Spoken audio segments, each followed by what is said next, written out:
Congratulations Bangladesh team, অন্তত super ফোরের আশা বাঁচিয়ে রেখেছেন। যে উইকেটে আজমতুল্লাহ ওমরজাই 15 বলে 30 করতে পারেন, একই উইকেটে ফিনিশার জাকের আলী 19তম ওভারের শেষ 3 বল ডট দেন, ব্যাটে লাগাতে পারেননি। তানজিদ তামিম দুর্দান্ত ইনিংস খেলেছেন, কিন্তু ভুলে গেছেন কি তানজিদ তামিম 22 বলে 47 করেছিলেন, পরে নিজের 50 করার জন্য 5 রান করেছেন 9 বলে। মনে আছে? যদি ভুলে যান হাইলাইটস দেখেন। নাসুম রিশাদ নায়ক স্ট্যাম্প টু স্ট্যাম্প বল করেছেন। নাসুম শ্রীলঙ্কা ম্যাচেও যে খেলার যোগ্য ছিলেন, খেলানো উচিত ছিল, প্রমাণ করেছেন। এবং লাস্টলি যে দল 87 করতে পারে প্রথম 10 ওভারে, পাওয়ার প্লে 59 করতে পারে, সেই দল পরের 10 ওভারে কীভাবে 67 করে 4 উইকেটে, এ সব কিছু নিয়েই আলোচনা করব। বিএসটিআই অনুমোদিত দেশের প্রথম electrolyte drinks active plus, be hydrated, stay active. Active plus ড্রিঙ্কসটা ভালো, ট্রাই করতে পারেন। বাংলাদেশ মূলত এই ম্যাচটা যে অ্যাপ্রোচে খেলেছে, শুরুর দিকে ব্যাটিংয়ের কথা বলছি, that was correct approach. Saif খুব বাজে ব্যাট করেছেন, কোনায় লেগে বল উইকেটের পেছনে যাচ্ছে, পুল খেলছেন, লাগছে না, 0 রানের লাইফ পেয়েছেন, কিন্তু কোনো মতে 28 বলেই যে 30টা রান করে দিয়েছেন। পাওয়ার প্লেতেই যে বাংলাদেশ 59 করেছে, সেখানে সাইফেরও 30টা রান তো কাজে দিয়েছে। দুর্দান্ত ব্যাট করেছেন, 47 রান পর্যন্ত তানজিদ তামিম। প্রবাবলি তিনি যে এশিয়া কাপ, তার আগেও এশিয়া কাপ, ওয়ার্ল্ড কাপ খেলেছেন দুটো, এর মধ্যে বেস্ট পসিবল ইনিংস। কিন্তু 47 করার পরে নিজের 50টার জন্য যেভাবে 9 বলে পরে 5 রান করলেন, এটাকে আমরা ভুলে যাব? এটা কিন্তু অনেক সিনিয়রের মধ্যে এগুলো আমরা দেখেছি ইতিপূর্বে। বাংলাদেশ কী করলো?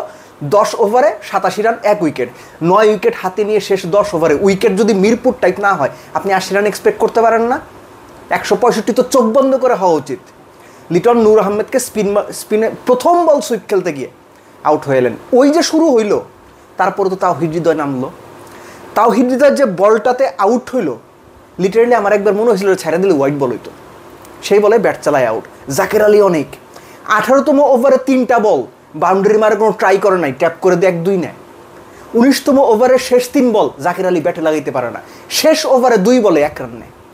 এই হচ্ছে আমাদের ফিনিশার। বাংলাদেশ ম্যাচ জিতেছে, কিন্তু এগুলো ভুলে গেলে চলবে না। এরা যে সামর্থ্য দেখিয়েছে, যেভাবে ব্যাট করেছে, আপনি বলবেন উইকেটের কথা, শুরুতে বলেছি আমি, উইকেট যদি এত খারাপই হয়, আজমতুল্লাহ ওমরজাই 15 বলে 30 করে কীভাবে? আমাদের জাকেররা কেন পারে না?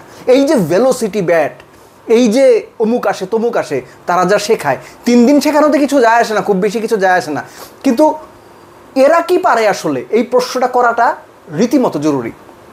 বোলিং ইনিংস নাসুম এবং রিশাদ এক্স্যাক্টলি সেটাই করেছেন যেটা নূর আহমেদ এবং রাশিদ খান মিলে করেছেন।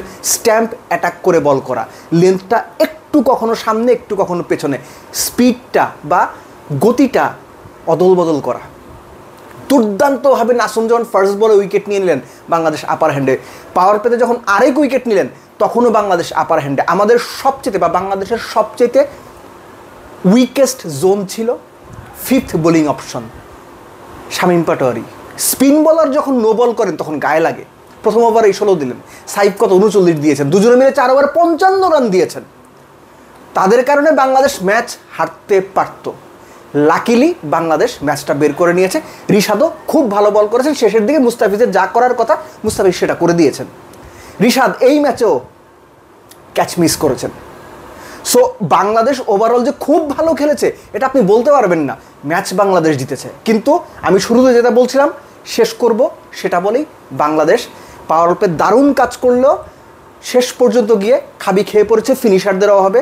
তানজিদ তামিম 47 পর্যন্ত দুর্দান্ত ছিলেন, পরে স্বার্থপর হতে গিয়ে 50 করতে গিয়ে 9 বলে 5 রান করেছেন।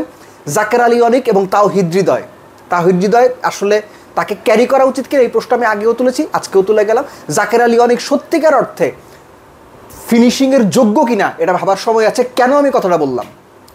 ভাই, জাকের আলী অনেক এবং তাওহিদ হৃদয় অফ স্ট্যাম্পের বাইরে সরে গিয়ে লেগ সাইডে ঘোরায়, এছাড়া আর কোনো শট তারা পারে? আপনি দেখছেন তারা এছাড়া আর ভালো কোনো বাউন্ডারি শট তারা বের করতে পারে অফ সাইডে? আপনি কয়টা মনে করতে পারেন? এই যদি অ্যাবিলিটি হয়, আপনি যতই সুপার 4-এ যান, আপনি যতই সেমিফাইনালে যান, আপনি যতই ফাইনালে যান, আপনার ক্রিকেট এদের হাত ধরে খুব বেশি আগাবে এটা চিন্তা করেন না।